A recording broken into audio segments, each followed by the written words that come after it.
Então, os irmãos promoveram, sem detença, a partida de Paulo para os lados do mar. Porém, Silas e Timóteo continuaram ali. Os responsáveis por Paulo levaram-no até Atenas e regressaram trazendo ordem a Silas e Timóteo para que o mais depressa possível fossem ter com ele. Amém. Que o Senhor nos fale ao coração poderosamente na noite desse dia e ministre a Tua palavra com poder e graça aos nossos corações. Em nome de Jesus. Amém. Queridos irmãos, nós entendemos que a palavra de Deus, ela é de fato um instrumento de extrema valia para todos nós, cristãos, porque nós sabemos e entendemos que a palavra de Deus é o manual que Deus deixou para todos nós. As Escrituras, o Antigo, o Novo Testamento, elas nos trazem a mensagem de Deus, o manual que Deus deixou para vivermos melhor, para caminharmos melhor, para nos instruir a respeito daquilo que nós devemos fazer nessa terra e como viver e como abençoar vidas, porque nós sabemos e entendemos que Deus abençoa a nossa vida com o único propósito de nos fazer bênção nesse mundo, de replicarmos essas bênçãos, essa mensagem. Somos assim recebidos ali na graça, somos restaurados por essa graça e agora replicamos essa graça. E tudo isso, meu irmão, passa pelo intelecto. John Stott, um famoso pastor inglês que morreu há pouco tempo, teólogo, um dos mais famosos da nossa atualidade, ele disse e escreveu um livreto muito bacana, que você consegue baixar na internet hoje: crer é também pensar. Crer é também pensar. O cristianismo, meu irmão, é para ser pensado. Racionalmente falando, eu e você precisamos pensar. É Bíblia, são textos da palavra de Deus, são textos, são mensagens que você lê e reflete a respeito deles. Pensa. E assim vai buscando a compreensão e interpretação correta. Nós sabemos que a interpretação ela precisa ser de acordo com o contexto, de acordo com o tempo histórico também. Então, contexto histórico, contexto textual, e assim nós aplicamos isso na nossa vida e replicamos na vida de tantos outros que precisam da graça de Deus. É assim que foi com a vida de Paulo. Paulo foi aquele que não escolheu Deus, ou escolheu? Paulo perseguia os cristãos. Paulo era um homem mau, prendia, torturava e matou alguns cristãos. Está registrado por ele mesmo. Só que Deus tinha um plano na vida deste homem. Deus o resgatou, Deus o transformou e fez dele um dos maiores missionários, ou talvez o maior missionário de todos os tempos. E ele passou a replicar a palavra. E ele está agora na segunda viagem missionária, Paulo, juntamente com Silas, Timóteo também, o jovem, que estava sendo agora discipulado por Paulo para se tornar pastor, e aquele que seria então o que iria substituir Paulo depois do seu falecimento. E também nós entendemos, a partir do capítulo 15, que Lucas, que é o autor do livro de Atos, o livro histórico, ele era um historiador, um médico, ele também estava com a equipe missionária, eram 4 missionários, e eles estavam viajando de cidade a cidade, já é a segunda viagem, e agora eles então, saindo da região de Filipos, eles partem para Tessalônica, passam por 2 cidades somente de passagem, Anfípolis e Apolônia, verso 1 do 17, e chegam a Tessalônica. E era a primeira coisa que Paulo fazia ao chegar numa cidade para pregar a palavra de Deus, ele procurava uma sinagoga. As sinagogas eram tipo células dos judeus fora de Jerusalém, onde eles estudavam as Escrituras. Então, os judeus tinham o costume de estudar as Escrituras do Antigo Testamento. Então, Paulo ia direto procurar, nas cidades onde havia sinagogas, ele ia então às sinagogas para pregar a palavra de Deus. Sempre lhe davam a oportunidade. Por 3 sábados, diz as Escrituras, Paulo, então, arrazoou com eles sobre as Escrituras, sobre a palavra de Deus. Conversou com os judeus que frequentavam as sinagogas lá em Tessalônica, expondo, verso 3, expondo e demonstrando ter sido necessário que o Cristo padecesse, sofresse, e depois de padecer, de morrer, ressurgisse dentre os mortos. E este, dizia ele, é o Cristo, o Messias, o prometido que eu vos anuncio. Alguns deles foram persuadidos e unidos a Paulo. Alguns judeus converteram-se, aceitaram a palavra do Evangelho, viveram então agora a transformação. E o texto diz assim, que eles foram unidos então a Paulo e Silas, bem como numerosa multidão de gregos, piedosos e muitas distintas mulheres. É muito interessante que todas essas cidades onde Paulo está passando, muitas mulheres vão se convertendo ao cristianismo. Mulheres de alta posição vão se tornando agora cristãs e mulheres dedicadas ao Evangelho, como Lídia, a vendedora de púrpura e tantas outras mulheres. Isso lá em Filipos, agora em Tessalônica também nós vemos isto acontecer. E o Evangelho então começa a crescer em Tessalônica. Mas, se você analisar, passando esses 3 sábados, os judeus que não se adaptaram, não entenderam, não quiseram entender o Evangelho, ficaram furiosos. E por furiosos que estavam, pensaram em um plano para perseguir os 4 missionários. Diz o texto, então, que os judeus, porém, movidos de inveja, trazendo consigo uns dentre o povo que eram malandros, da malandragem, ajuntando toda uma turba, alvoroçaram a cidade. Olha a maldade no coração desses homens. Paulo, Silas, Timóteo, Lucas não estavam fazendo nada de prejudicial para a sociedade, para Tessalônica, de maneira nenhuma. Pelo contrário, eles estavam pregando a palavra e a melhor mensagem, a principal mensagem. Mas estes judeus invejosos juntaram uma turba e foram para perseguir os missionários. Esses missionários que já tinham passado por tantas e tantas perseguições. E agora, então, eles vão à casa de Jason, que tinha hospedado Paulo e Silas. Chegam na casa de Jason, os missionários não estavam lá.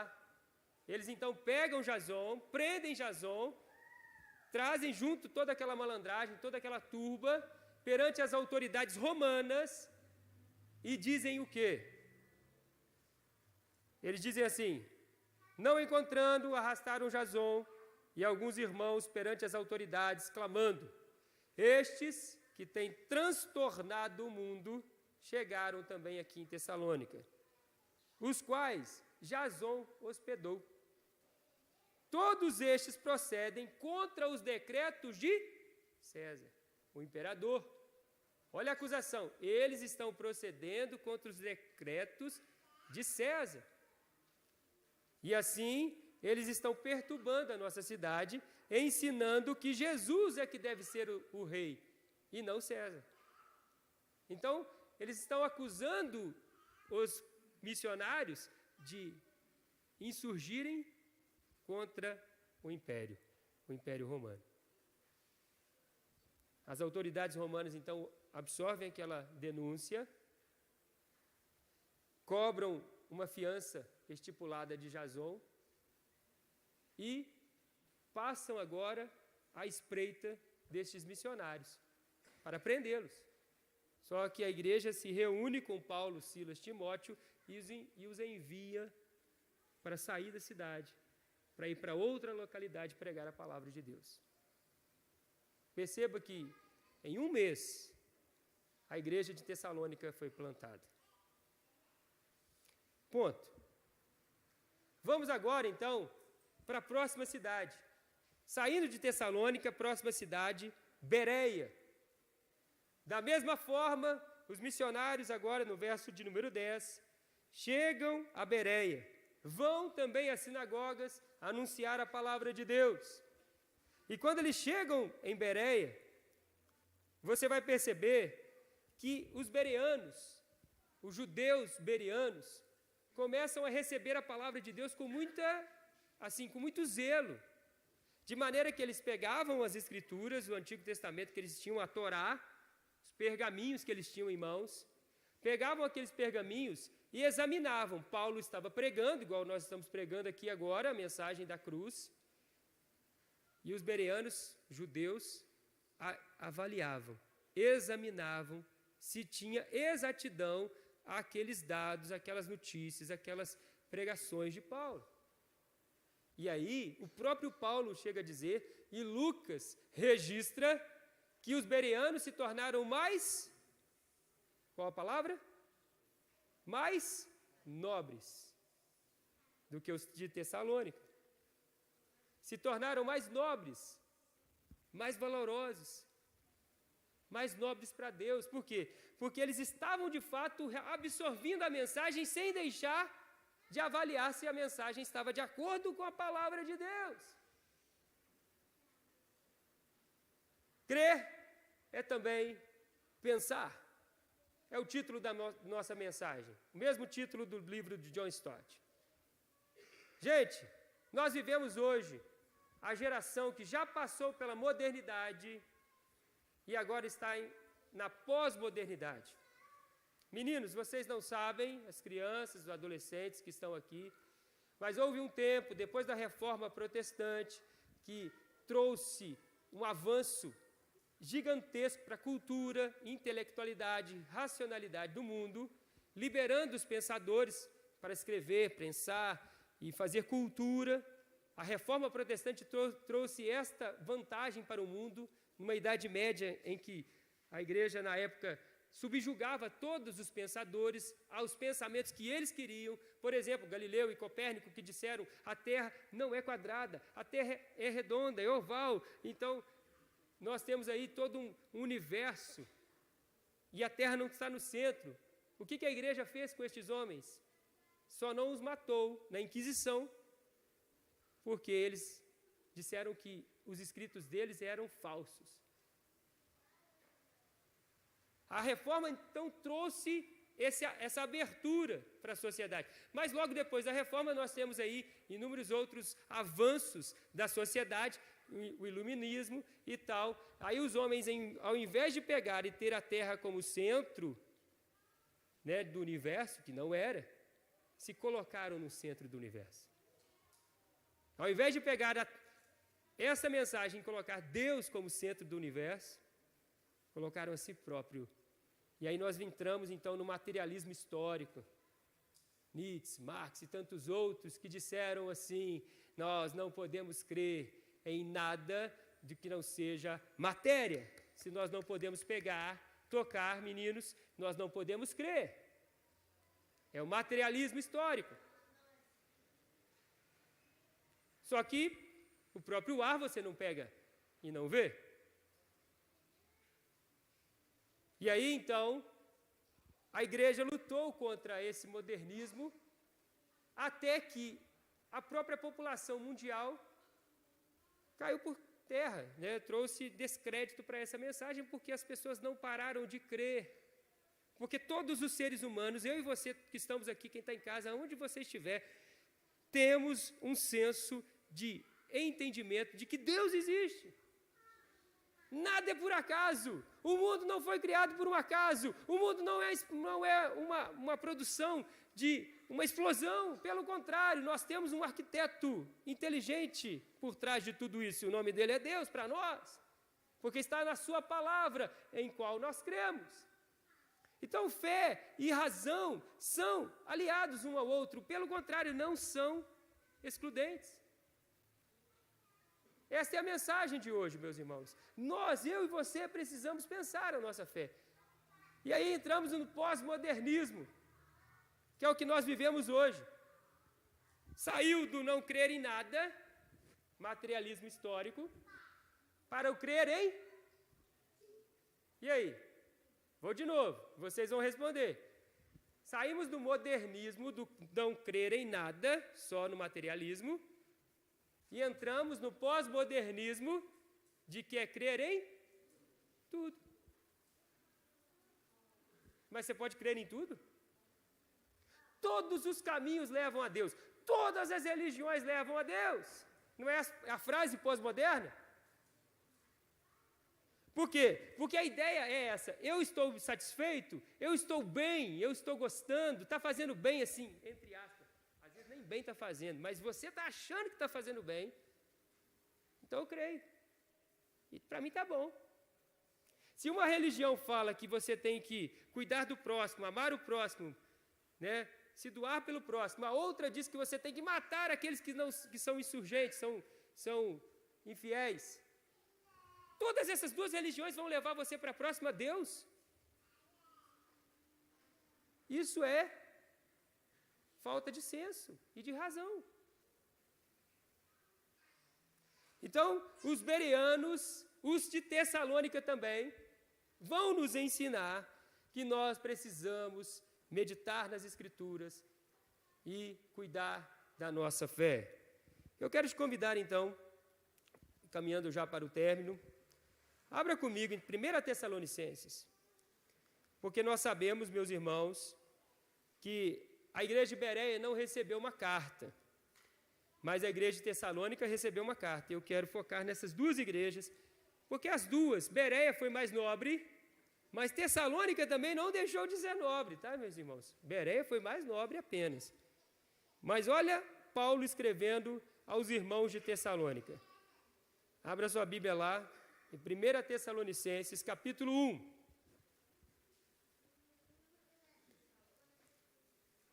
Contexto histórico da carta de Tessalônica. A carta de Tessalônica, Bernardo, ela foi escrita porque Paulo recebeu notícia de Timóteo, o jovem pastor, que esteve em Tessalônica depois da perseguição. Vamos voltar aqui, preste atenção. Paulo e Silas foram perseguidos em Tessalônica e fogem de lá para não perder a vida. Mais natural do que isso, não é nada, né? Não existe nada mais natural. Então eles saem para Bereia. Correto? A igreja foi formada com um mês de igreja. Basicamente foi isso. Se teve algum tempo ali, depois desses 3 sábados, nós não sabemos, a carta não informa isso, o livro de Atos não nos informa isso. Mas o tempo foi breve. E aí Paulo ficou com o coração na mão, por quê? Vamos imaginar que 100 pessoas se converteram ao cristianismo, dentre judeus, gregos, mulheres, tantas outras pessoas. Está escrito lá em Atos. 100 pessoas, para imaginarmos aqui.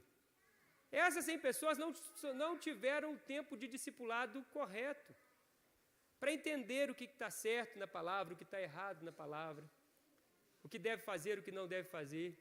Não é verdade?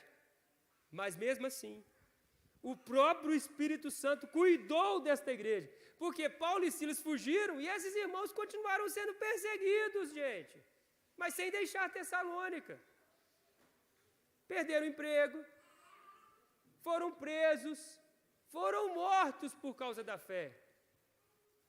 Olha o que diz a palavra. Paulo, Silvano, Timóteo, verso 1. A igreja dos Tessalonicenses em Deus Pai e nosso Senhor Jesus Cristo, graça e paz a vós outros. Damos sempre graças a Deus por todos vós, mencionando-vos em nossas orações e sem cessar, recordando-nos diante de Deus, preste atenção, recordando nossas orações diante de Deus, nosso Pai, da operosidade da vossa fé, uma fé operosa, da abnegação do vosso amor, um amor abnegado, e da firmeza da vossa esperança, uma esperança firme, em nosso Senhor Jesus Cristo. Reconhecendo, irmãos, amados de Deus, a vossa eleição, que vocês são eleitos por Deus, porque o nosso evangelho não chegou até vós tão somente em palavras, mas sobretudo em poder no Espírito Santo, em plena convicção, assim como sabeis ter sido o nosso procedimento entre vós. Aqui está a chave, preste atenção, vamos ler juntos?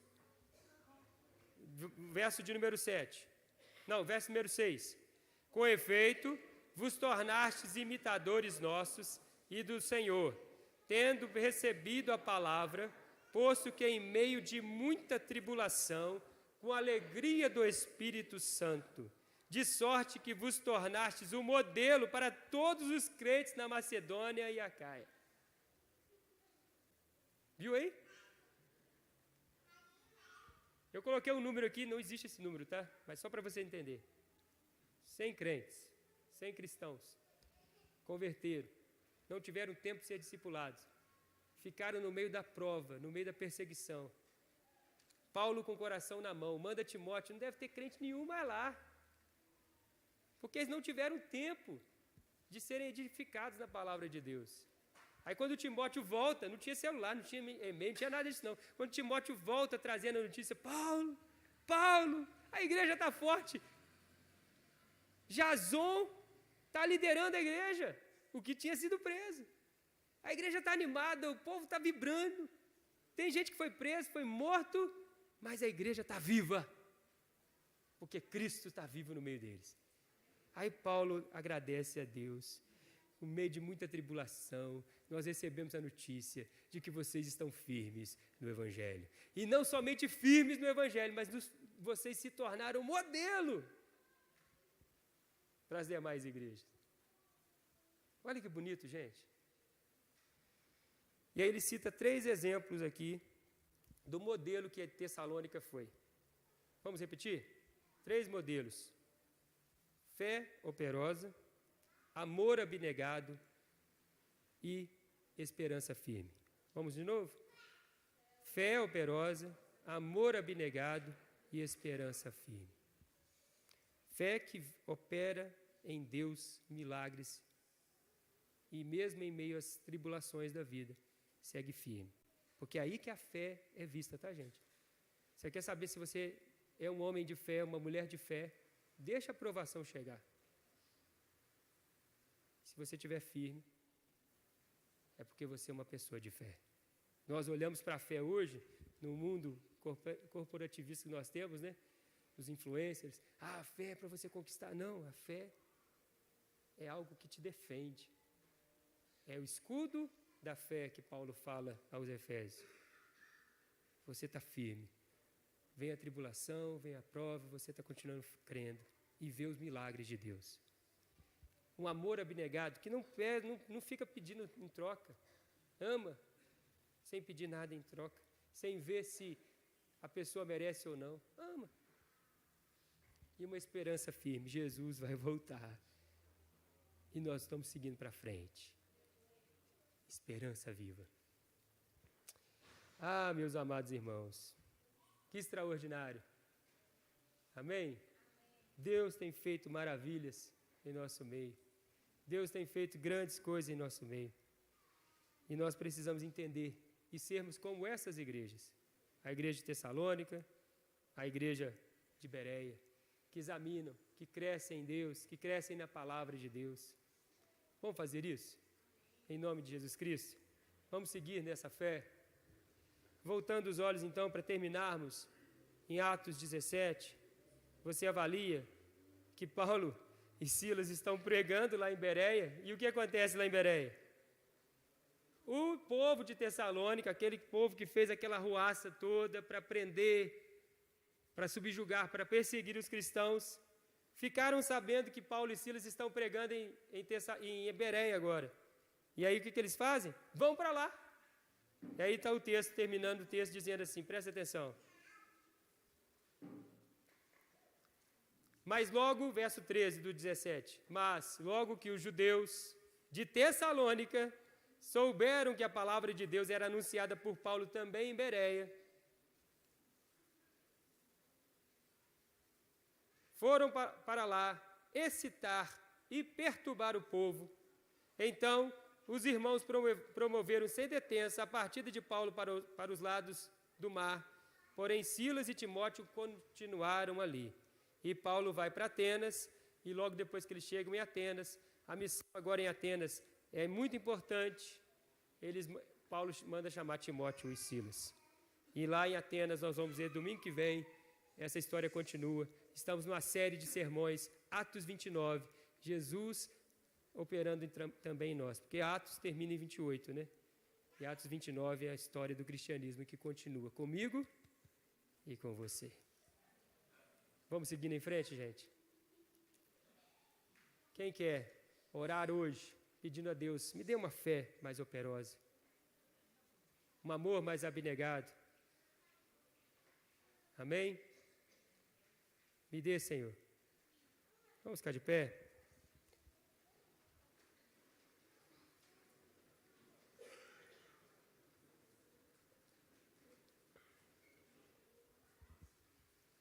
Feche seus olhos. Uma esperança firme na palavra de Deus. Feche seus olhos, vamos orar. Peça ao Senhor que venha sobre você, para que você seja hoje esse que recebe, mas não guarda para você. Recebe e abençoa. É abençoado por Deus e se torna uma bênção nesse mundo. Ouvimos hoje de manhã, na nossa escola dominical, Abraão foi chamado por Deus. Abraão, eu vou mudar os seus paradigmas, Abraão.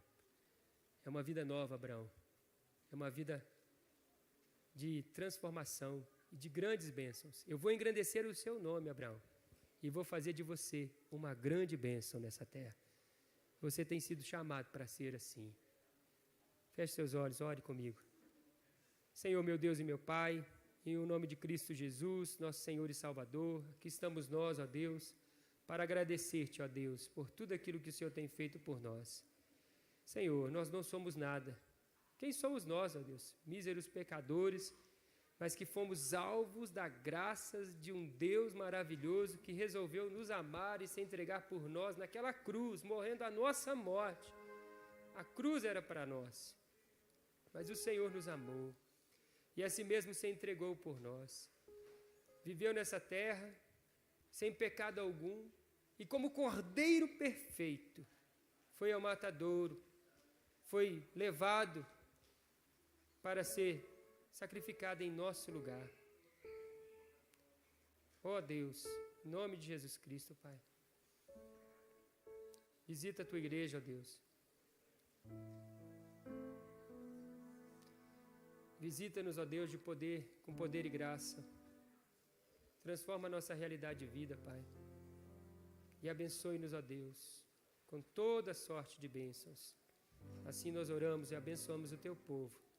A bênção do Pai, do Filho e do Espírito Santo de Deus.